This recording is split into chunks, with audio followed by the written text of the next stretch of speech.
Hi, my name is Kat D. Vermillion. I wrote this book of Pomegranates and Daffodils, and I've been reading a page a day, sometimes more, maybe less, out of my book of Pomegranates and Daffodils.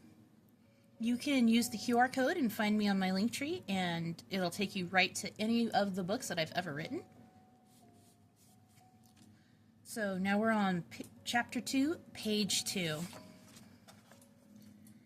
Closing his dark eyes, he tipped his head back, taking a deep draught of the 100-year-old bourbon in his hand. The ice clinked as he drained the glass. "Rough day, baby?" purred the sultry voice of his long-standing cohort and receptionist, Minth. The nymph was as succulent as ripe fruit. Her curves were full, her waist tiny. She was everything a man could want. She had long green hair, glamoured to look brown, but if you looked closely, you could see the light green highlights peeking through occasionally. She was a fantasy come to life.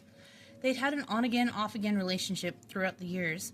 Hades had made the mistake of welcoming her attention after the heartbreak of losing the first Persephone and every generation since then. It only changes when Persephone comes into the picture. "Leave me alone, Minth.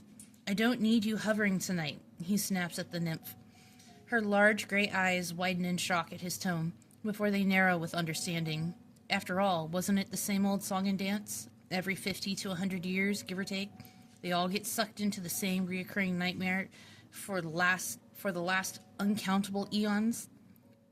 Hades couldn't help his part in this twisted dance scene any more than his immortal companions could. When Greece, the seat of their worship, had fallen to Rome, the Romans had taken over worshipping the Olympian gods, renaming and retelling their stories, making everything more bloodthirsty, more twisted than they'd started out. Rome had fallen, and what had happened to the Olympian pantheon then?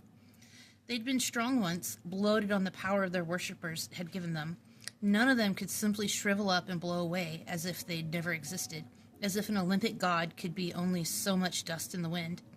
The gods that had been around long before mortals worshipped them were all still around today, living new, modern lives. That is Chapter 2, Page 2, from Hades' perspective. My name is Kat D. Vermillion, and I hope you have a wonderful day.